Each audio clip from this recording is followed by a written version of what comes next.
constituyendo los comités de defensa de la Cuarta Transformación. En este programa tendremos la presencia de Tatiana Cloutier. Muy buenas noches a todas y a todos los que nos siguen. Muy buenas noches a todas y a todos aquellos que día a día construyen los comités de defensa de la Cuarta Transformación. Vamos a iniciar nuestro programa saludando a José Antonio Rueda Márquez, quien desde la Ciudad de México nos va a comentar la primera noticia importante de la semana, que fue la renuncia de Jiménez Espriu. Hubo una carta, Jiménez Espriu, exsecretario de la Secretaría de Comunicaciones y Transportes, le dirige una carta a Andrés Manuel López Obrador, expresa algunas diferencias, que esta carta se hace pública, lo que sienta un precedente importante en el país. Hemos tenido ya algunas otras renuncias y se han hecho públicos los motivos de estas renuncias, pero con esta carta Jiménez Espriu le hace, observa sus diferencias con el gobierno de López Obrador y deja a la Secretaría de Comunicaciones y Transportes. ¿Qué nos comentas al respecto, José Antonio?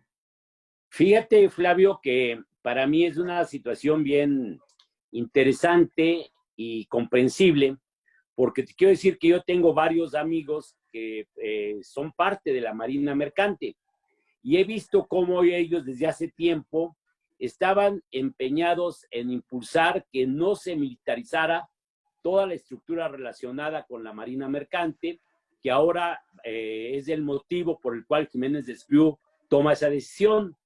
Y yo creo que es relevante que tratemos de ubicar los elementos claves. Mira, para nadie escapa que es una cuestión relacionada con la seguridad.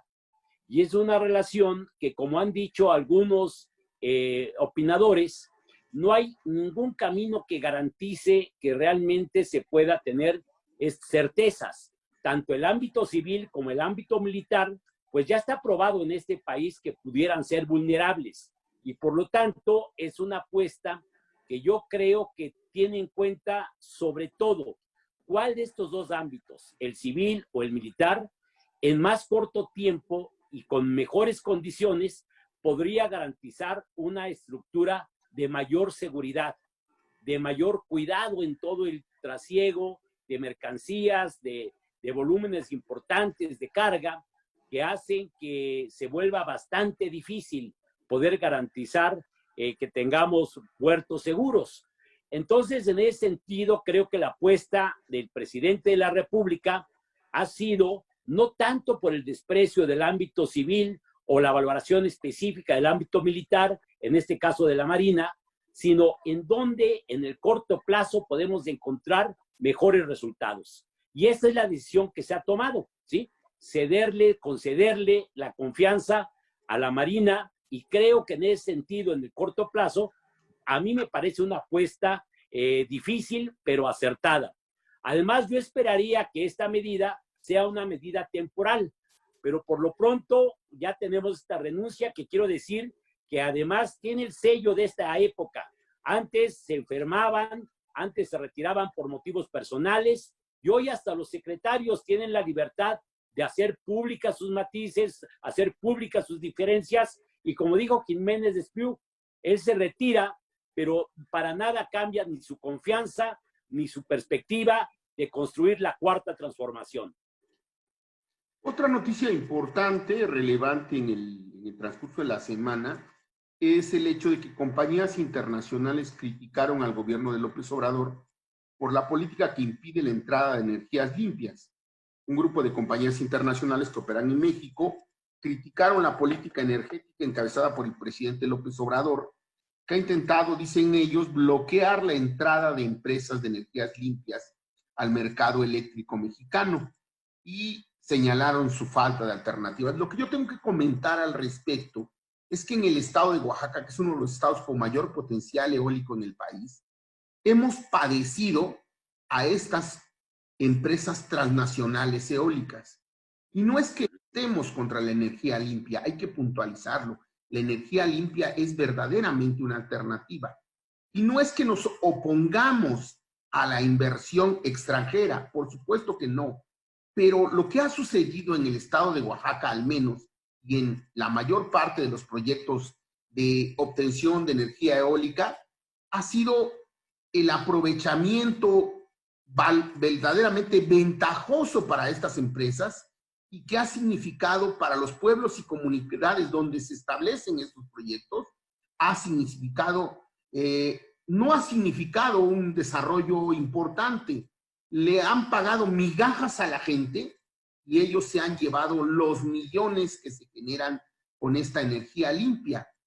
Incluso han dividido a los municipios a comunidades, han enfrentado a los municipios y comunidades, y las comunidades terminan divididas entre quienes apoyan a la eólica, quienes están en contra de la eólica, y finalmente la eólica termina llevándose todas las ganancias para Europa, llámese España o llámese el país de el origen de estas empresas. Hay que destacar que el señor Felipe Calderón, cuando fue presidente, apoyó fuertemente este tipo de proyectos y al final terminó como asesor, siendo parte del consejo directivo de Iberdrola, una poderosa empresa española y multinacional que obtiene energía eólica de comunidades mexicanas y oaxaqueñas en lo particular. Recientemente, el gobierno mexicano ha tratado de poner orden, ha exigido a estas empresas que reconozcan la rectoría del Estado, que el Estado vuelva a retomar la rectoría económica y que el aprovechamiento sea un aprovechamiento en el cual las empresas paguen los impuestos que deban de pagar y se hagan mejores convenios con las comunidades. Me parece que es un buen paso para el aprovechamiento eólico. Hay que destacar que ojalá que el gobierno mexicano impulse este tipo de energías y que dentro de pronto ya los mexicanos estemos obteniendo las ganancias, las verdaderas ganancias de obtener este tipo de energía. Otra nota importante, relevante en el país, es la que se genera el día de ayer y el día de hoy con el nombramiento, la que se generó el día de ayer y el día de hoy con el nombramiento de los nuevos consejeros del Instituto Nacional Electoral. La nota dice, AMLO pide a nuevos consejeros del INE no someterse ni a partidos ni al gobierno. ¿Qué nos tienes que comentar al respecto, José Antonio?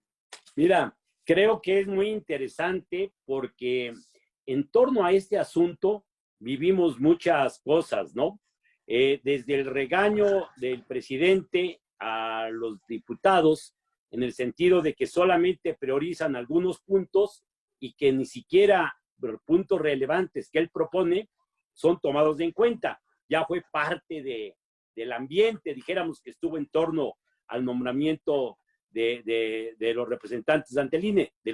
Y en ese sentido, creo que se vivieron momentos muy especiales cuando un grupo de diputados puso en cuestión todo el proceso, que estaba a punto incluso de anularse.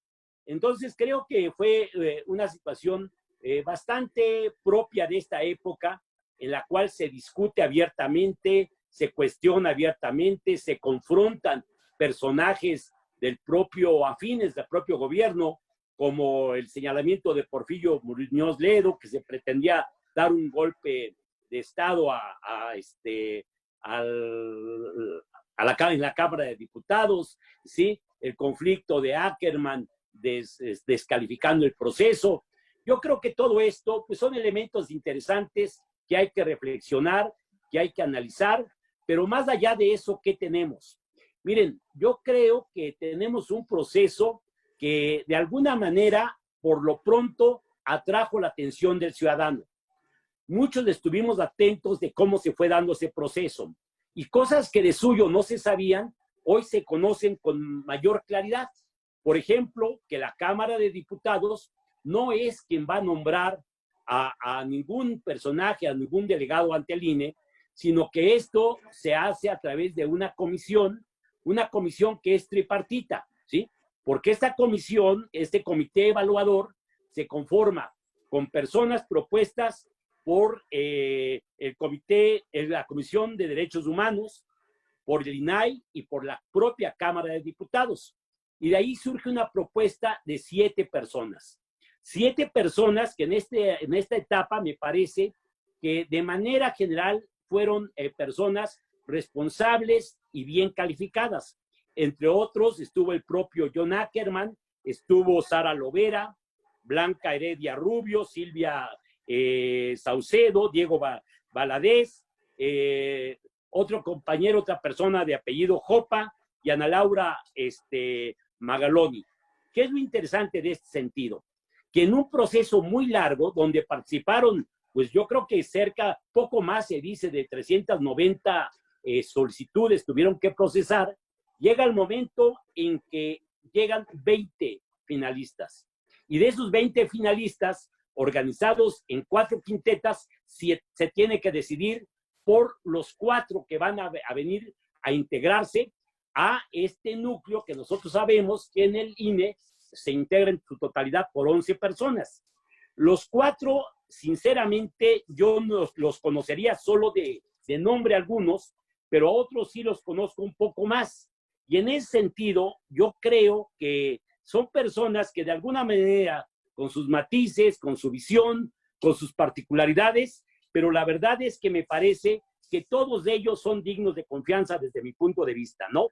Quedó Norma de la Cruz, que tiene antecedentes, todos tienen antecedentes de ser gente conocedora y con una visión, dijéramos, imparcial, ¿no? Norma de la Cruz, Carla Humphrey, que es de las más cuestionadas porque estaría relacionado de alguna manera con un perfil más filopanista, lo cual para mi gusto no la descalifica, Uquib Espadas Ancona y Fernando Faz Mora. Por cierto, Rueda, te interrumpo. Uquib apenas hace un par de días en su primera intervención ya tuvo algunas expresiones racistas y así se estrenó este personaje, por demás cuestionable desde mi punto de vista. Uquib Espadas inicia diciendo: esto es una cena de negros. Este personaje, por lo visto, va a tener mucha empatía con el actual titular del INE. Hay que recordar que tiene sus filias en ese sentido, tiene sus coincidencias. Mira, yo creo que de los 4, el que yo podría conocer un poquito más es a Uquib. Y te voy a decir, es un personaje de esos que son, por lo regular, es muy raro que no lo sea. Por lo regular es políticamente incorrecto. Así es Uquib, ¿sí? Él va a decir lo que tiene en mente, va a hacer algún chiste inapropiado, se va a meter en camisa de 11 varas de manera gratuita. Sin embargo, yo creo que por encima de eso, por lo menos la valoración que yo tengo de él, es que es un hombre muy honrado, fíjate. Me parece que es un hombre íntegro. Me parece que no sería de la gente que se metiera a una trampa, a falsear los resultados de una elección, a cargar dados. Creo que no lo sería, ¿no? Hasta donde yo lo ubico. Por eso quiero concluir mi comentario que señalando que todos teniendo sus defectos y virtudes, yo creo que sí fue un avance todo el proceso. Creo que el resultado puede haber que tenido claroscuros, pero creo que finalmente ya están electos y yo creo que va a haber una renovación en el funcionamiento del INE para bien. Una última nota que hay que destacar, que quiero destacar de la semana, es el hecho de una declaración que tiene su origen en la India, que dice la nota: en México gobiernan ellos, no el presidente. Critican la estrategia de López Obrador contra el narco. El investigador de la Universidad de Columbia, Edgar Vizcaya, confirmó que el presidente mexicano, Andrés Manuel López Obrador, está amenazado de muerte por el cártel Jalisco de Nueva Generación. El video, que muestra un extenso convoy de estilo militar de uno de los grupos criminales de droga más poderosos de México, es el cártel Jalisco Nueva Generación, circuló en redes sociales este viernes mientras que el presidente López Obrador visitaba el corazón de su territorio. Esta nota, este video que todos conocimos o que muchos conocimos en las redes sociales, donde un grupo armado, fuertemente armado, muestra un gran poderío militar, hace una especie de parada militar, todos vestidos a la usanza militar, con con vehículos muy poderosos, dan una demostración de fuerza. Yo creo que es la realidad a la que nos enfrentamos. Llegamos a un país podrido que nos heredaron Peña Nieto y Felipe Calderón. A un país podrido con una policía infiltrada y penetrada por el crimen organizado, con un ejército con sospechas de estar infiltrado. Esa es la realidad a la que se enfrenta Andrés Manuel. Y lo primero que tuvo que hacer Andrés es pues cambiar a la Policía Federal Preventiva por la Guardia Nacional, porque esta Policía Federal Preventiva era un mecanismo perfectamente cooptado por el crimen organizado. Y además de eso, era un mecanismo que fue formado además para la represión política en el país, hay que decirlo con todas sus letras. Tenemos 2 años, Andrés Manuel López Obrador tiene 2 años en el gobierno y uno de sus grandes retos es enfrentar la seguridad. Hoy en otra lógica, una lógica que tiene más que ver con el tema de frenar el flujo de dinero a estas organizaciones criminales, el presidente López Obrador está moviendo la estrategia de confrontación directa, lo que le ha valido muchísimas críticas, y yo creo que es importante seguir denunciando esta violencia, pero también colaborar todas y todos para que este problema se resuelva en el corto plazo, porque el país se está desangrando, hay que decirlo, pero también hay que decir que esta guerra fue una guerra política que inició Felipe Calderón para poder gobernar a México, y va a tener que buscarse una salida política a esta guerra. Esa es la polémica abierta y este es el resumen de noticias que les presentamos a todas y a todos en Construyendo los Comités de Defensa de la Cuarta Transformación.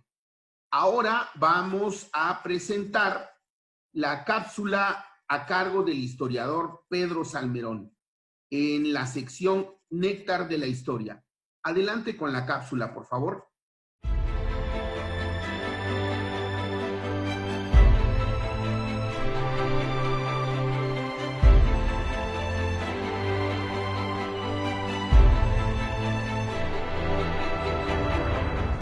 Hola, buen sábado. Hoy estoy aquí para contarles que el 20 de julio de 1923, 8 asesinos emboscados, escondidos, asesinaron a mansalva y con tiro de gracia al general Pancho Villa y a su escolta.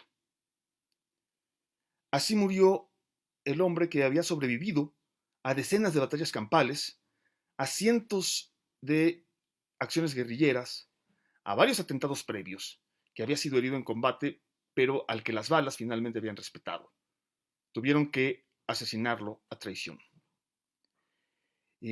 ¿Por qué lo mataron? Desde 1920, Pancho Villa estaba vencido física y moralmente. No parecía representar ya ninguna amenaza. Pero 3 años después, ese hombre, que fue el jefe del proyecto revolucionario más espectacular del norte del país y del más poderoso ejército revolucionario de la historia de América Latina, estaba levantando la cabeza otra vez, y el gobierno levantó la veda que tenía, que impedía matarlo, que impedía a los muchos enemigos que tenía el general Villa matarlo. Las instrucciones del gobierno están claras. El secretario de Gobernación instruyó a los gobernadores de Chihuahua y Durango, o abrió el permiso para que los ricos de Parral contrataran a los asesinos. Buscaran este pequeño grupo de 8 individuos encabezados por Jesús Salas Barraza y Melitón Lozoya. Y así lo mataron. Le tenían miedo. Otra vez le tenían miedo. Y la reacción del pueblo de Parral durante el entierro del general Villa demostró que tenían razón los hombres del poder y del dinero en tenerle miedo al general Villa. Miles de parralenses y miles de vecinos de los pueblos de alrededor acompañaron al féretro, y en la oración fúnebre se dijo con claridad que había sido un crimen político. Durante años, la historia oficial quiso borrar la memoria del general Villa. Se le consideró meramente un bandolero y un criminal. Su tumba fue profanada, su cadáver mutilado. Sus hombres tuvieron que esconderse y que negar que habían sido villistas. Sin embargo, para el pueblo siempre estuvo claro que al lado del general Emiliano Zapata era el gran caudillo popular de la revolución. ¿Por qué le tenían tanto miedo a Pancho Villa? ¿Por qué le siguen teniendo miedo y odio a Pancho Villa los de la derecha? Se los cuento el próximo sábado. Buenas noches, soy Pedro Salmerón.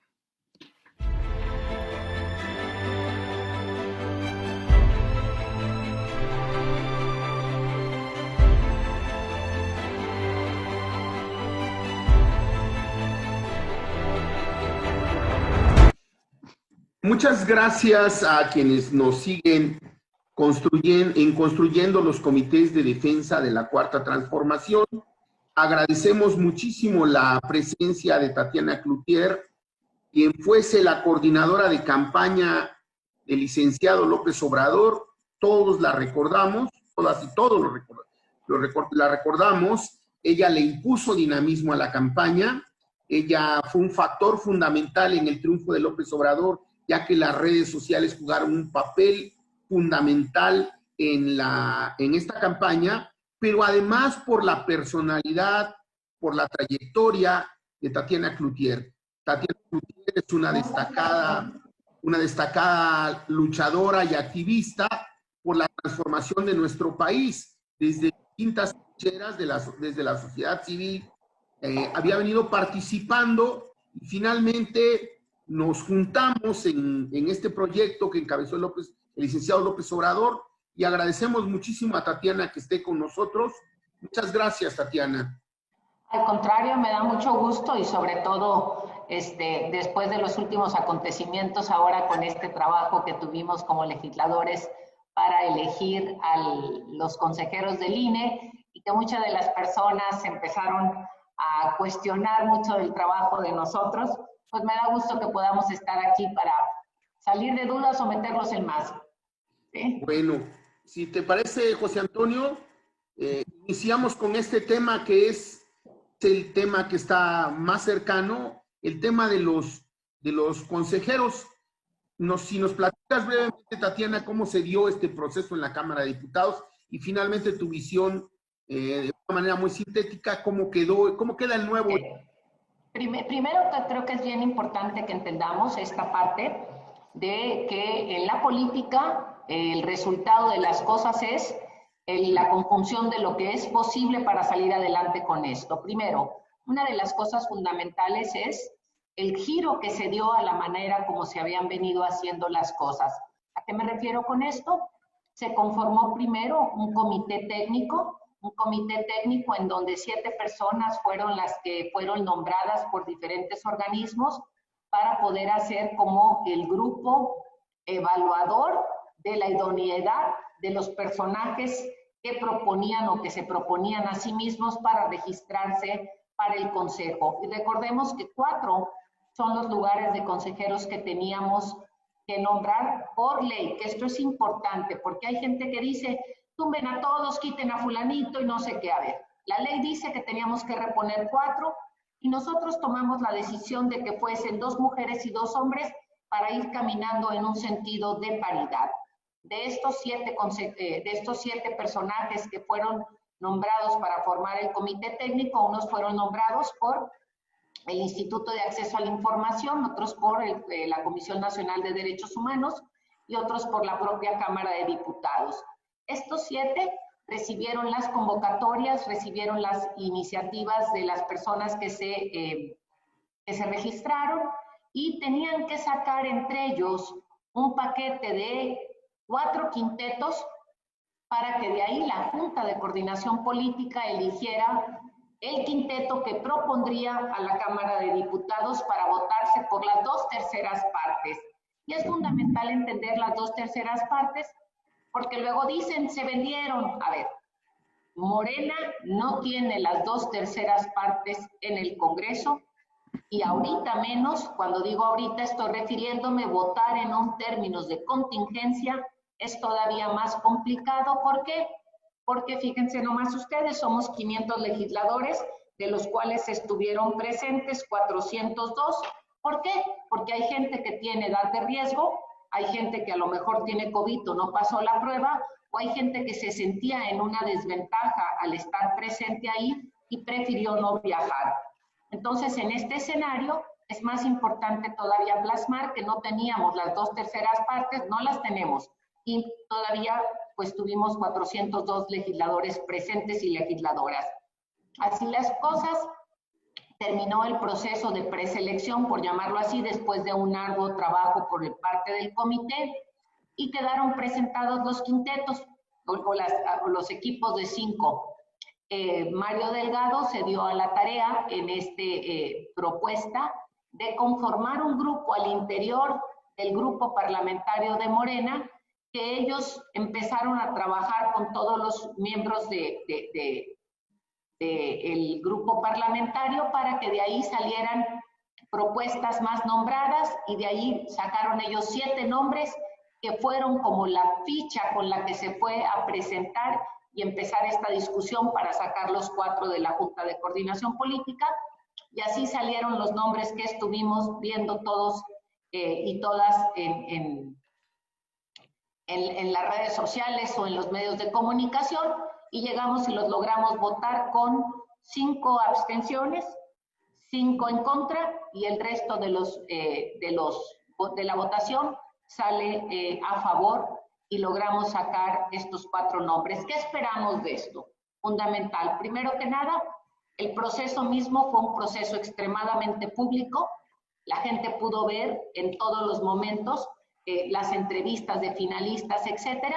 Y aquí es como todo. Ni en la casa obtiene uno el 100% de la aprobación. No puedes dejar contentos a todos y a todas, y tenemos que entender que en la política el resultado es la negociación y el avance para poderla sacar adelante los proyectos. Yo me quedo contenta, yo reconozco a este equipo que se nombró en el grupo parlamentario para hacer las revisiones, en donde estuvo Sergio Mayer, donde estuvo Rocío Barrera, donde estuvo Aleida, o sea, fue un grupo grande de diputado Hidalgo, muy interesante grupo, y yo me quedo contenta con este trabajo. Bien. ¿Tienes algún comentario? Tatiana, pues te agradecemos yo ahora mi nombre mucho tu aceptación de este encuentro con nosotros. Te quiero decir que casualmente, antes de que iniciáramos esta entrevista, me tocó a mí comentar en esta dupla que formamos Flavio y yo, precisamente este proceso electivo, y creo que mis puntos de vista son muy semejantes a los tuyos, ¿sí? Efectivamente, decíamos que a pesar de todo, había surgido 4 personas con un perfil que podríamos concluir que era bastante refrescante para la vida de lo que es el INE, y que de alguna manera, con claroscuros, pero se había logrado llegar en un ambiente que finalmente viene a reforzar los procesos democráticos, con 399 votos, que son los que aprobaron a estas 4 personas: Norma de la Cruz, Carla Humphrey, Uquir Espadas Alcona y Fernando Paz Mora. En una perspectiva distinta, Tatiana, yo te quisiera preguntar, ¿tú cómo ves la ruta de la Cuarta Transformación? ¿Cómo valoras los espacios, los retos que vienen? Viene uno muy importante, que precisamente es la elección del próximo año, donde mucho se va a jugar el destino, puesto que va a depender de la correlación de fuerza que se dé en la Cámara de Diputados, la posibilidad de acelerar el paso en la consecución de logros relevantes para ir construyendo de manera más acelerada los objetivos de la Cuarta Transformación, o podríamos encontrarnos un espacio con obstrucciones, con obstáculos, con elementos que generen un mayor desgaste en este proceso. ¿Cuál sería tu visión de esta perspectiva? Fíjate, la voy a pegar con el suceso de la elección en la Cámara. ¿Por qué? Porque creo que es fundamental. Para mí, y esto lo compartía muchísimo después de la campaña, con compañeros de Morena y les decía que el gran reto de ellos eran dos. Lo sigo pegando a esto, lo voy a pegar a la elección de consejeros. Primero, el reto es si van a seguir la ruta de la destrucción, que ya la conocen, ¿sí? O si van a seguir la ruta del crecimiento y de la consolidación, que es el reto nuevo que lograron consolidar, o se logró consolidar, o logramos consolidar, porque luego dicen que yo no soy pura y entonces no quepo en esto, ¿no? Entonces, por eso hoy hablo en la manera en que lo expreso. Entonces es, dado que, o sea, aquí la pregunta es si Morena es la cuarta transformación sola o la cuarta transformación es más amplia. Yo digo, porque así me tocó vivirlo en campaña, que la cuarta transformación es más amplia. La cuarta transformación es un movimiento que concibe a Morena dentro de sí, pero Morena es más pequeño que la cuarta transformación. ¿A qué me refiero con esto otra vez? En la campaña fuimos capaces, gracias al liderazgo del hoy presidente de la República, de conjugar una pluralidad que fuera de la mano por un proyecto común. Y aquí es, si nosotros nos comportamos en donde vienen las descalificaciones y donde no somos capaces de escuchar al otro y queremos la pureza de la pureza, que quién sabe quién dice que es ser puro, ¿sí? Vamos a dejar de fuera a una cantidad de personas que pueden llevar a transitar esto hacia donde queremos y consolidar la cuarta transformación.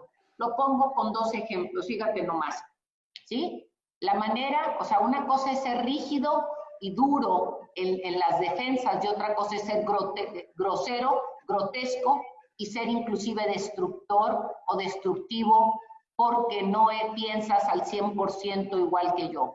A mí no se me olvida en campaña, tuve diferencias muy claras con Andrés Manuel candidato en temas de cuando le decía cómo vamos a defender este proyecto, pues no lo tienes que defender, algún tema muy concreto. Y me dio siempre la libertad de poder salir a decirlo públicamente y eso nos permitió crecer. ¿Por qué? Porque no tenemos que coincidir en todo. Yo les digo, coincido ni con mi marido coincido en todo, caray, ¿no? Tengo, por ejemplo, si yo coincido en un 85% en el proyecto, yo me siento parte del proyecto. Hay cosas que no me gustan, ¿sí? Y es como en una construcción. El arquitecto a veces querrá que le muevas aquí o querrá que revuelvan acá, y resulta que haces ajustes, y a veces se queda como se queda y no quiere decir que estés en contra de la construcción. No sé si con eso pongo un punto medular aquí. Y fíjate, me voy a referir también a esta parte en donde, otra vez, si me voy al pasado y por el motivo que queramos, me voy al pasado, me voy al 6 y me voy al 12. Por fraude electoral, por lo que quieras, los números no dieron. ¿Cuándo dieron los números? Los números dieron cuando fuimos capaces de tomarnos de la mano y entender que, habiendo un objetivo común con el cual queríamos caminar, habría que ser más abiertos y menos fundamentalistas. Y ahí la dejo. Tatiana, hay una nota que quisiera comentar contigo el día de hoy por tu antecedente. Tú estudiaste letras inglesas, no eres, digamos que no tuviste una formación profesional, pues que colindara con la política, aunque todo colinda con la política. Pero además eres mujer en un país muy machista y es importante desde mi punto de vista tu comentario, porque la cuarta transformación la están haciendo mujeres y hombres, pero yo creo que las mujeres han tenido un papel muy destacado. Por ejemplo, el Congreso de mi estado de Oaxaca, el Congreso de Oaxaca está a la vanguardia en la defensa de los derechos de las mujeres. El día de hoy tengo una nota que dice, 1/3 de mujeres en México lee más de 15 libros al año, encuesta. El estudio hecho por la organización Entre Editores halló que 7 de cada 10 lectoras tienen de 18 a 35 años. ¿Qué importancia tiene el que la cuarta transformación promueva la lectura, el que la cuarta transformación promueva la participación de las mujeres, y qué importancia tiene el hecho de que las mujeres se involucren en la vida política desde tu perspectiva? Este programa lo van a ver la gente que está en la cuarta transformación? Fíjate, me encanta y me pusiste así como la piel de gallina ahorita que hablabas de estos datos que dabas porque son muy alentadores. Voy a esto. Primero que nada, si recordamos y me voy otra vez un poco al 2018, el presidente de la República, en aquel momento candidato junto con la coalición, trabajaron y definieron desde antes de tener candidaturas que íbamos a ir a presentar candidaturas con paridad. 50% hombres, 50% mujeres. Antes de buscar perfiles, ya hay lugares donde decían, ay, pero aquí está mejor posicionado Juan, aquí le toca mujer. Y se respetó eso. El presidente de la República también tiene un gabinete paritario, el presidente de la República tuvo una mujer al frente del partido, el presidente de la República tuvo una coordinadora de campaña mujer también. ¿Qué pasa con esto? Esto manda mensajes en donde estás, refuerza lo que estás diciendo, pero también desde campaña tuvimos un gran personaje que hoy está con nosotros en las filas del gobierno federal a través del Fondo de Cultura Económica. Un gran promotor de la lectura, que es sin más ni menos que Paco Ignacio Taibo. Y Paco Ignacio ha sido, y dice, y casi me regreso, Flavio, a pensar me voy a ir a Francia y van a decir que ya ando de fifí. Pero fíjate, los grandes pensadores en la época, los griegos inclusive, eran gente que leía, ¿sí? ¿Qué pasó? ¿Qué dejó de ser? Y tú lo entenderás muy bien. Muchas de las universidades antes promovían la lectura de forma fuerte, las preparatorias le promovían la lectura de forma fuerte. ¿Qué te da leer? Y eso es lo que a mí me dio la lectura, aunque fueron letras inglesas. La lectura me permitió conocer mundos distintos, la lectura me permitió entender maneras de ver la vida de otra manera. Leí, estudié a los grandes pensadores del mundo, y eso me lleva a entender, a ponerme los zapatos, a cuestionarme. Y cuando yo me cuestiono, sigo encontrando o busco respuestas, puedo pensar a favor de todos y a favor de más cosas y no cerrarme a decir la razón la tengo yo y me quedo atrincherado en tener la razón desde mi pinche esquina. Salgo a buscar consensos porque entiendo en la lectura, no me dejo manipular porque leo, soy capaz de entender a otros porque leo. Y ahorita que decías estos números preciosos de 7 de cada 10 y 18 a 35 años, esto me alienta tremendamente porque quiere decir que traemos una base de juventud que viene a pensar, que viene a cuestionar, que viene a abrirse mundos distintos. Y cuando digo distintos, la lectura nos abre el mundo a muchas cosas. Y la doctora Beatriz Gutiérrez, la esposa del hoy presidente de la República, ha sido una gran promotora también de la lectura de la mano de Paco o indirectamente con Paco, pero también aparte de la lectura de la poesía. Y aquí nunca se me va a olvidar un grandísimo poema que compartí contigo, que tú me compartiste a mí, desde un rincón del corazón donde veías un gran sol. Y eso te habla, la poesía nos abre el corazón y creo que la lectura nos lleva a caminos comunes de discusión. Y me da muchísimo gusto esto. Gracias, Tatiana. José Antonio. Tatiana, yo te preguntaría, fíjate que tú abriste con la primera respuesta una visión que me parece muy importante, que es el asunto de que el esfuerzo de construcción de la cuarta transformación no pierda su riqueza de pensamiento, no pierda su pluralidad en sus objetivos.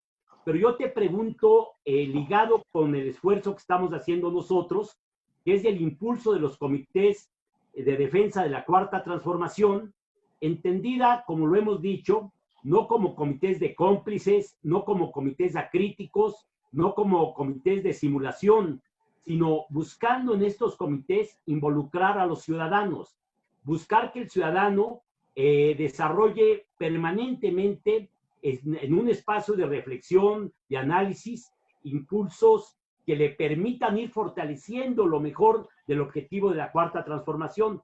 Nosotros hemos dicho que buscamos generar escuelas de democracia participativa. Y a mí me gustó mucho cuando vi hace poco en una entrevista que tú señalabas que incluso es muy importante ser críticos en el sentido de que los programas sociales, que son por decirlo de esta manera, la forma más inmediata que se le presenta al ciudadano en cuanto a las políticas del gobierno, tienen que ser vigilados, tienen que ser analizados tienen que ser vistos como procesos que deben de ser honrados, oportunos, transparentes y realmente llegar al ciudadano. Nosotros en ese empeño hemos optado porque los comités de defensa de la Cuarta Transformación, involucrando a la mayoría o a la totalidad, si se pudiera, de ciudadanos, logremos crear un instrumento que impulse la Cuarta Transformación desde abajo. Pero mi pregunta es, ¿tú qué elementos consideras que serían claves para que este objetivo de la construcción de un nuevo país, que eso significa para nosotros la Cuarta Transformación, pudiera caminar por senderos certeros? ¿Cuáles son las claves que en este momento debiéramos nosotros impulsar para que no terminemos en un proceso o frustrado o derrotado? Fíjate, otra vez voy a referirme un poco, es la mejor manera de no terminar frustrado y en un rincón, ¿sí? Es también abrir el oído para escuchar.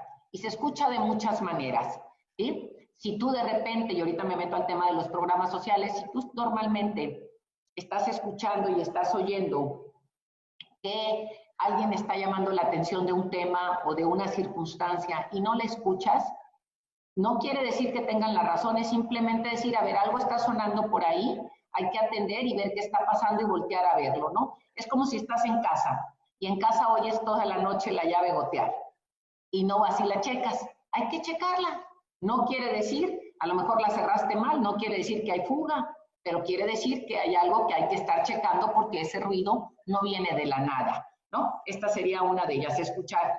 Y fíjate, voy a tomar ahorita, voy a vincular lo que nos dice Flavio, o pregunta Flavio con respecto a la lectura. Uno de los libros fundamentales que para mí me sirvió enormemente para comprender o afianzar mi interpretación que yo tenía de lo que a mí me movió a trabajar, a promover la candidatura de Andrés Manuel, fue el libro de Martí Batres, el que tiene un libro muy sencillito sobre lo que habla, lo que es la Cuarta Transformación. Magnífico el libro y lo que son como la base de Morena, ¿no? Y aquí, lo vinculo aquí. Para mí, ¿cuáles son los fundamentos de esto? Primero es, a ver, no hay fe ciega a nadie. Yo les digo que no se trata de una defensa a ultranza de las cosas, sino se trata del conocimiento de las cosas para poderlas defender, que no es lo mismo, ¿sí? Si yo no conozco, no puedo defender. A mí parte de lo que me permitió salir a defender el proyecto muy claramente es que lo conocía, ¿sí? Y por eso podía discutirlo y podía decir. ¿Qué pasa aquí? Yo digo, primero que nada, yo creo que una de las cosas fundamentales que tenemos que hacer todos los ciudadanos en esta formación de ser mejores ciudadanos tiene que ver, la primera, pagar los impuestos. ¿Y por qué? Porque si yo pago los impuestos me va a doler lo que hagas con ellos, ¿sí? Y entonces voy a darle seguimiento. Y voy a darle seguimiento y me voy a involucrar y voy a decir en qué están usando mis impuestos. Y aquí lo hablo de todos los tamaños, ¿no? No hay impuesto chico, no hay impuesto grande, que cada quien pague el que le corresponde. Y aquí me voy al tema de los programas sociales. Hace rato me tocó estar en una reunión de trabajo con Gabriel García, la cabeza de la mayoría de los programas de bienestar. Y me encantaba, y una de las cosas que no entendemos, primero que nada, uno de los grandes puntos que ha hecho avanzar esta Cuarta Transformación tiene que ver en convertir varios de los programas sociales que se convertían en dádivas en derechos. Esto es un cambio fundamental. Tenemos el apoyo a los adultos mayores y los apoyos a los niños y niñas con una necesidad especial como un derecho. Esto cambia la perspectiva de las cosas en todos los sentidos. Primero que nada, yo no te estoy pidiendo, tengo el derecho de, y entonces vamos a cambiar la manera de relacionarnos tú y yo cuando me veo como programa. Y esto le quita también el tema electorero, y lo voy un paso más allá. El presidente de la República, y Gabriel así lo ha hecho, han subido a que sea de dominio público los padrones, porque dado que es un derecho, ya están ahí. Y esto se vuelve maravilloso. Cuando habíamos soñado que yo pudiera entrar a una página de internet y ver si Juan, Roberto, María o Susana tenían derecho al programa o no. Y esto me permite ver si no están, llamo la atención porque digo, ellos ya están en edad de tener el programa y no lo tienen, y entonces ya hago la reclamación, no al revés. Fíjate que doña Rosario se murió y entonces ¿por qué doña Rosario sigue recibiendo el programa? Pero me duele porque pago impuestos y entonces estoy cuidando mi dinero el dinero que administra la administración pública vaya o el ejecutivo, y estoy dándole seguimiento. Entonces yo creo que esto viene a ser, para redondear en esto que hay que escuchar, hay que saber y conocer para poder opinar y defender, ¿sí? No es una defensa a ultranza, sino porque conozco, defiendo, y la otra es pagar mis impuestos para darle seguimiento al dinero.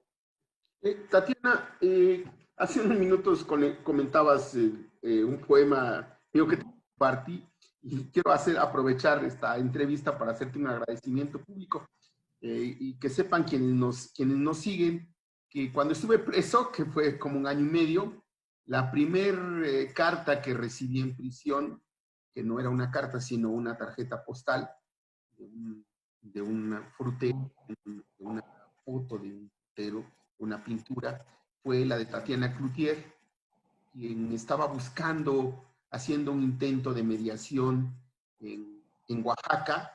Vino de Monterrey a Oaxaca a hacer un intento de mediación para resolver ese conflicto que nos agobiaba en ese momento. Pues muchas gracias, Tatiana, por ese detalle. Y retomando el hilo de la entrevista, hoy anda por aquí el presidente en Oaxaca. Este programa lo estamos haciendo. Días. Desde donde te encuentras tú, donde está José Antonio Rueda, y yo estoy en Oaxaca. Yo quisiera destacar 2 noticias que esta semana nos impactaron en México. Uno, el famoso video donde un grupo armado muestra su poderío, y el otro, la nota del día donde Lozoya llega a nuestro país y empieza a hacer declaraciones. Hoy la primera plana de Reforma ya se mencionan nombres.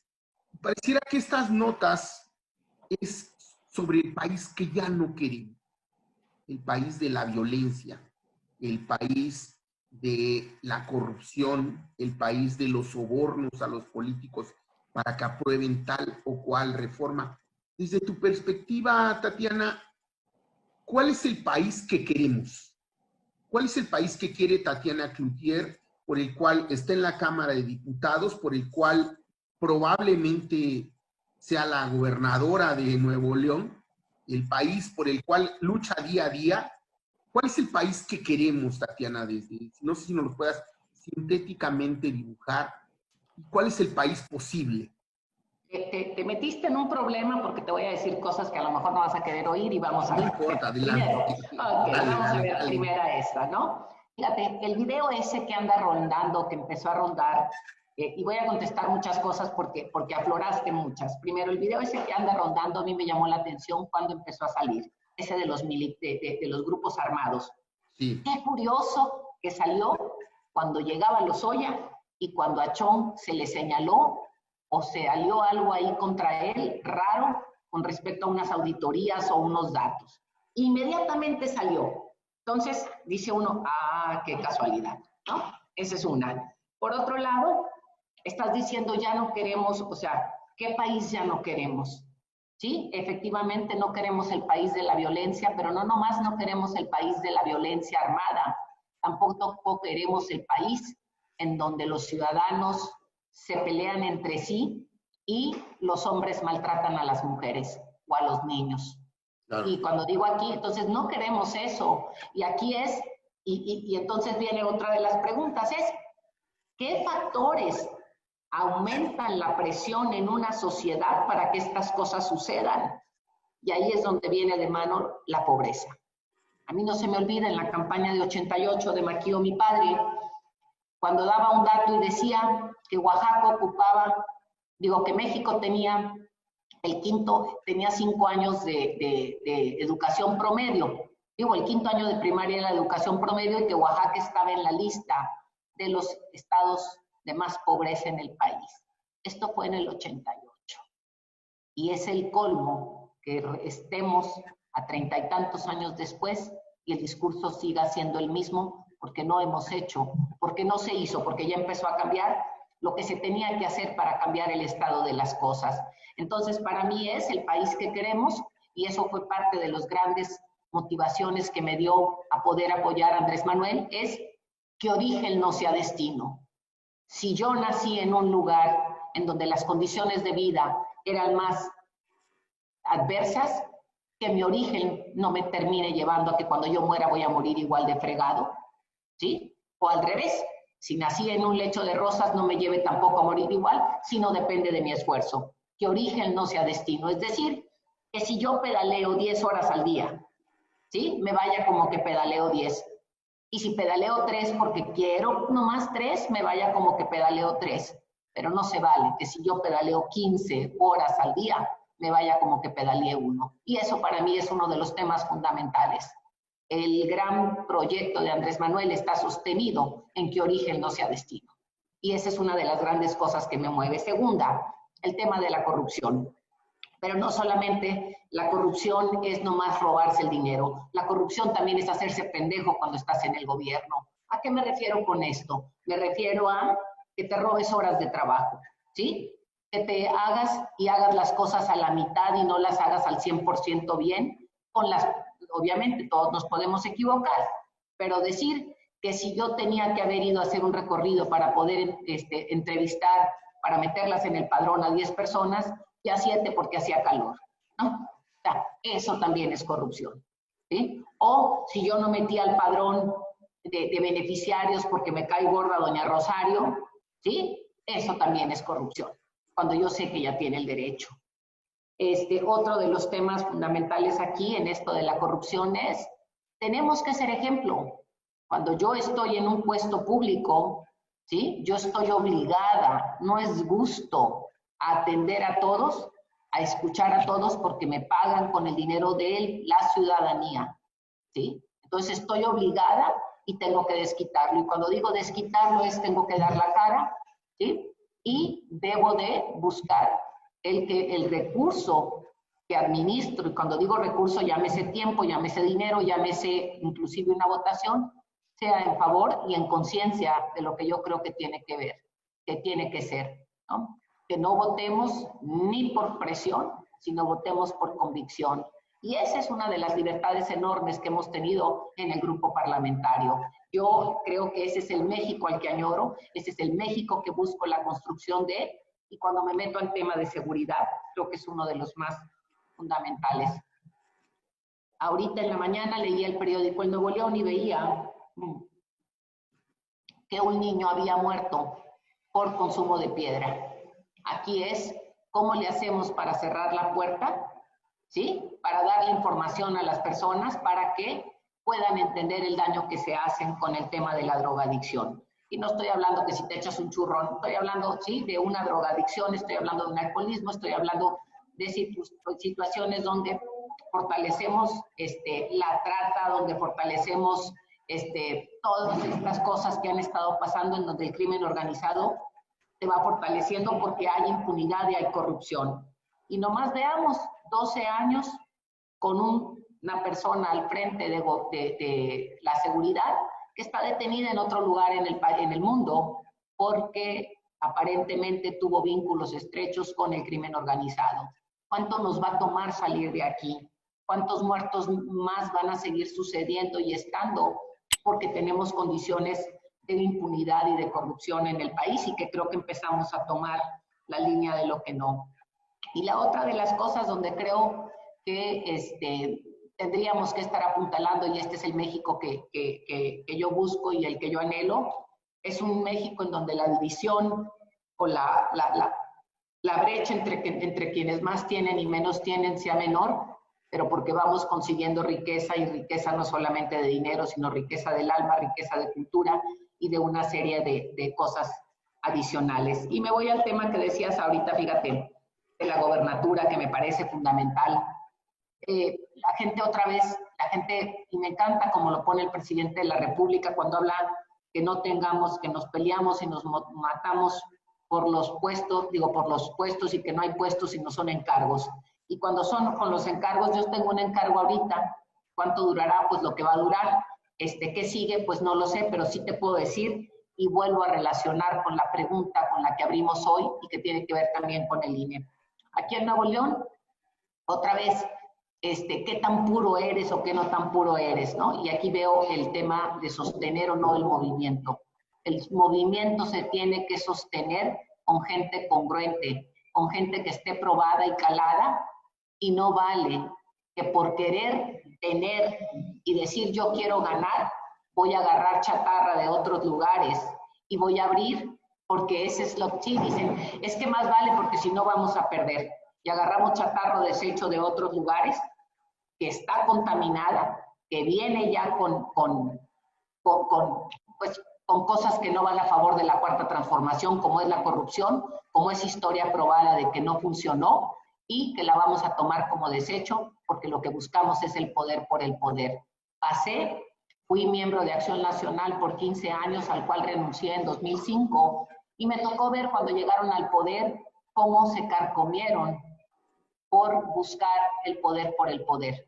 Si nosotros no somos capaces de buscar los mejores perfiles, las mejores personas, la congruencia y la ética en los funcionarios públicos, vamos a terminar metiendo y abriendo la puerta muy fácil para que transite por aquí la chatarra y el desperdicio que dejaron otros. Tatiana, yo quisiera hacerte dos preguntas muy precisas.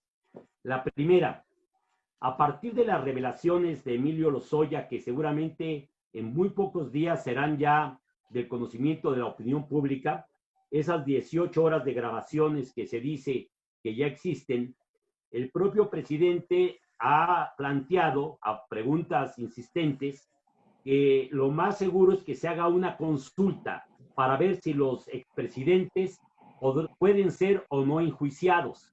Yo la pregunta que te hago, Tatiana, metidos en esa perspectiva, ¿cuál sería tu posición? ¿Deberíamos enjuiciar a los expresidentes o no hacerlo? Esa es la primera. Y la segunda, quiero retomar de manera muy precisa la pregunta que te insinuaba Flavio. Y la pregunta que yo te hago es, ¿veremos a Tatiana Cloutier como precandidata a la gobernatura en el estado de Nuevo León o no la veremos? Ok, vamos con la primera, que la primera es bastante complicada y te digo primero, desde campaña, y aquí a veces me cuesta el tema cuando hablemos de consulta, cuando hablamos de la ley, cuando hablamos del deber, ¿no?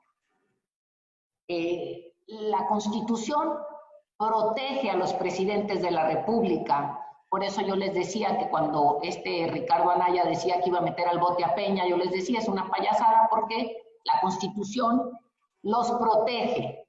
Y por eso el presidente ha promovido siempre el que vayamos por la eliminación del fuero para que no queden protegidos. Yo no sé, yo entiendo que la ley los protege.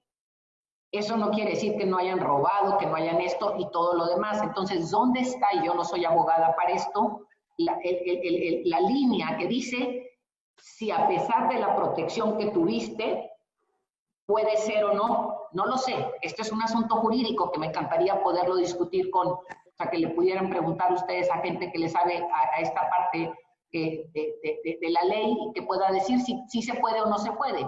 Porque las ganas nos pueden sobrar. Y aquí es qué mecanismos se encontrarían para, si la ley los protege, no violar la ley para cumplir la ley. No sé si me explico, ¿no? Sí. Entonces creo que esta es una de las cosas importantes. Y por otro lado, creo que la consulta ya está hecha. La consulta se hizo de alguna manera en el 2018, el día de la elección, porque la gente votó de alguna manera por eso, pero hay que ver aquí cómo cabe todo de esto dentro de la ley. Esta es una de ellas. La otra, fíjate nomás, cuál ha sido mi experiencia y mi caminar en todo esto, que si va a estar Tatiana, no va a estar. Primero siempre les digo que acostumbro vivir el presente para construir futuro y hago lo que me toca hacer para poder que exista el futuro. Si me pongo a ver el futuro, no me aterrizo en el presente y entonces no podrá ver. Pero voy a abrir dos temas que tendrían que ver aquí de forma importante y me voy a regresar otra vez al tema de la elección de los consejeros, ¿sí? Cuando somos capaces de destruirnos en eso otra vez, porque es que dicen otra vez, primero, ¿cuál va a ser la manera de elegir? Ya dijo Ramírez Cuellar, que en Morena sería a través de una encuesta, ¿no? Creo que así lo comentó, pero aquí es me voy a regresar y te digo lo que yo escucho con mis compañeros y compañeras aquí en Nuevo León. Muchos de ellos dicen, no puedes dejar de escuchar a las bases. Y cuando me digo son a las bases de Morena, estoy en esto, ¿no? Yo creo que este va a ser el gran reto que vamos a tener como equipo, voy a ponerlo de alguna manera para no ponerlo en otra perspectiva. Es tan probable que se pueda ganar, y esto lo hablo en muchísimas cosas, en muchísimos terrenos, pero también que entonces, o la gente cree que por el solo hecho de poner las siglas de Morena ganas, y entonces se van a matar por los puestos. Ya lo he vivido. Y aquí es si vamos a tener como colectivo la madurez política para entender cuál es el objetivo que perseguimos. Y vuelvo a ponerlo en perspectiva. ¿Buscamos ganar? ¿Buscamos promover un proyecto? ¿O buscamos qué? Y aquí yo, otra vez, nunca se me olvida que tuve también otra diferencia con el hoy presidente de la República en campaña, porque él decía que había que votar parejo. Yo no soy de esa idea. Yo no voto parejo en ningún lado. ¿Por qué? Porque yo creo que hay que fijarse por quién votas y qué apoyas. Si el objetivo es apoyar al presidente de la República para que logre mayoría y la sostenga para seguir avanzando en las diputaciones federales, yo le doy mi voto a esa parte para poder sacar adelante el proyecto. Pero si tenemos, o sea, otra vez chatarra que me pones, o gente no capaz, y no estoy hablando incapaz, estoy hablando capaz, no estoy hablando de otra cosa para los puestos, etcétera. Ya vemos lo difícil cuando llegas a gobernar, se requiere capacidad. Para las legislaturas y para esos puestos lo que requieres es tener sentido común y se te apoya con eso, pero para gobernar se necesita capacidad de ejecución, ¿sí? Entonces, creo que los retos vienen aquí grandes y fuertes, y es porque otra vez, y también, es que no es pura o sí es pura, ¿sí? Y es curioso porque la pureza la piden para unos y la eximen para otros. Y me voy otra vez al tema de la pureza. El ingeniero Cárdenas y Porfirio Muñoz Ledo salen de un movimiento para construir otro, porque el otro ya no cumplía los propósitos para los cuales. Entonces digo, todo el mundo viene de algún lugar, esta es una, y a todo el mundo lo propone a alguien. Entonces, aquí es cuáles van a ser las reglas del juego, cómo van a ser las reglas del juego, etcétera. Falta muchísimo por definir, falta muchísimo por escuchar, que era una de las cosas que yo decía, y yo creo que uno en lo individual tiene que ser muy listo para escuchar varias cosas, para escuchar su corazón y para escuchar también el ruido externo. Y cuando digo el ruido externo es que tanto gotea la llave, y si ese goteo de la llave realmente es canto de sirenas, o si el goteo de la llave lo que te están diciendo, o sea, no sé, son muchos factores los que hay. Y vuelvo a concentrarme y a cerrar con esto. ¿Cuál es el objetivo en Nuevo León para buscar una candidatura o conformar esto, ¿no? Si lo que se quiere es el poder por el poder y se va a poner chatarra, o si se busca apoyar para que se puedan llevar más lugares, para que el presidente pueda sacar adelante el proyecto con un congreso mayoritario y que el proyecto no se detenga, o también es la gran pregunta, ¿en dónde sirves más o en dónde estorbas menos? Y esa sería mi respuesta. Oye, Tatiana, solamente una cosa, el goteo ese del que hablas y la consulta a tu corazón que tú mencionas, ¿qué te dice? ¿Qué me dicen? ¿Qué me dicen? Que hay que esperar y que cuando me regreso otra vez aquí con Flavio, ¿sí? En octubre son las mejores lunas y octubre es el tiempo de las definiciones, porque octubre es cuando abren los procesos electorales. Sí, bueno, quiero cerrar con un comentario, pregunta que nos lleva al drama de México y al drama de tu tierra, Nuevo León. Una película de Fernando Frías que se llama Ya no estoy aquí, que habla de los cholombianos, estos muchachos que viven en las colonias marginales de Monterrey, de la urbe Monterrey, y que retrata un poco lo que está sucediendo en el país. Un grupo de jóvenes son expulsados de su colonia por la violencia y tienen que emigrar a los Estados Unidos. ¿Cómo vives ese drama y cómo trabajas para cambiar esa situación tan dramática? ¿Y qué tenemos que hacer para que los jóvenes puedan seguir bailando, jugando básquetbol, estudiando y buscando un camino aquí en su tierra y no tengan que tomar o el camino de la violencia o el camino de los Estados Unidos? Son dos cosas, Flavio, y te digo que una es que he hecho y que hago y que seguiré haciendo. Primero, es otra vez esta parte, no estaría apoyando este proyecto, que este proyecto trabaja desde la raíz en esto, que origen no sea destino. ¿Cómo le hacemos para que estos jóvenes, a través del programa de Jóvenes Construyendo el Futuro, construyan un futuro diferente al que tenían, o al que se les ha planteado, o al que los han expulsado para no darles futuro? La otra es el estigma, ¿sí? Dejar de estigmatizar. Fui directora de una preparatoria privada, pero que recibía muchachos que son los primeros que empiezan a hacer el esfuerzo por estudiar. O sea, que son como las primeras generaciones dentro de la familia que sacarán adelante esto. Y ahí me di a la tarea de meter tres materias que me parecen fundamentales y las presumo con todo mi corazón porque es una carta que tengo como algo que digo, o sea, contribuí con esto y que creo que deberían de tener todas las preparatorias y deberíamos de trabajar con esto con los jóvenes. Primero trabajamos en toda la parte emocional. Estos jóvenes vienen con un corazón más roto de lo que pensamos, vienen deconstruidos, y tenemos que ayudarlos y apoyarlos a que puedan encontrarse para poder sacar adelante lo que les gusta, lo que quieren construir y que encuentren una ruta en donde origen no sea destino. Entonces, toda la parte emocional. La otra parte es el punto de encontrar lo que yo les digo, la cultura de la legalidad, que también la metimos en la escuela como una materia obligatoria. Y esta cultura de la legalidad yo la resumo en dos frases, una de la que el presidente habla mucho cuando habla de Juárez, no, este es el respeto al derecho ajeno, es la paz. Eso para mí es la cultura de la legalidad, o es no le hagas al otro lo que no te gusta que te haga. ¿Cómo le hacemos para poder ir haciendo entender a la población en general que nos conviene cumplir la norma, que nos conviene ir haciendo reglas justas, que nos conviene ir haciendo a todos, metiéndonos en el tema de que la norma, de que la regla, de que cumplir nos pueda ser alegre y conveniente porque nos beneficia a todos y nos aleja de la impunidad, nos aleja de los abusos, nos aleja de todo? Eso no quiere decir que las leyes estén perfectas ni mucho menos, pero ¿cómo vamos haciendo? Caminemos a eso. ¿En dónde sería el comentario inicial que decía José Antonio?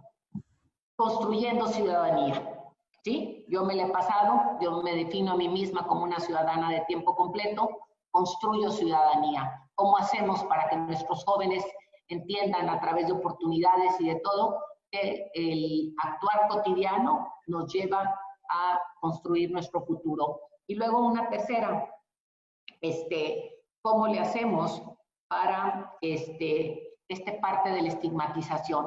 ¿Cómo le hacemos para que nuestros jóvenes, y más los de ya no estoy aquí, no sean discriminados porque traen un arete, no sean discriminados porque traen un tatuaje, no sean discriminados porque ABCDFG, y puedan encontrar mecanismos para poder ser reinsertados en un trabajo y en su sueño, porque hay muchas maneras de trabajar y no pensar que solamente a través de un solo camino es el camino del trabajo formal. Hay muchas maneras, se puede ser pintor, se puede ser poeta, se puede ser, cómo hacer que todas estas cosas, o músico, que puedan redituarles para que sus sueños se cumplan y las oportunidades para ellos y sus familias sean mejores y tengan esperanza en lugar de que tengan la necesidad de salir corriendo de este país.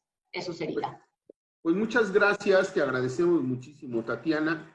Gracias a José Antonio Rueda en la Ciudad de México, y esperamos tener la oportunidad de seguir charlando contigo.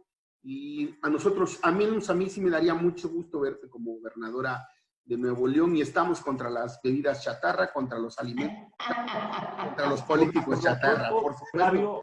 Flavio, por lo pronto, creí entender que Tatiana va a estar con nosotros en octubre. cuando ya sea más clara la señal. Cuando la luna brille en la noche nuestra, ¿no? Así es. Estará con nosotros, platicaremos ya a fondo el tema. Ok, Yo claro que sí. mucho también la oportunidad, Tatiana. Al contrario, encantadísima de estar con ustedes. Gracias y gracias a las y los que nos siguen aquí en Construyendo los Comités de Defensa de la Cuarta Transformación, y les invitamos a seguir trabajando para defender este proyecto que nos costó sangre, sudor y lágrimas. Muchas gracias. Buenas noches. Hasta luego, buenas noches.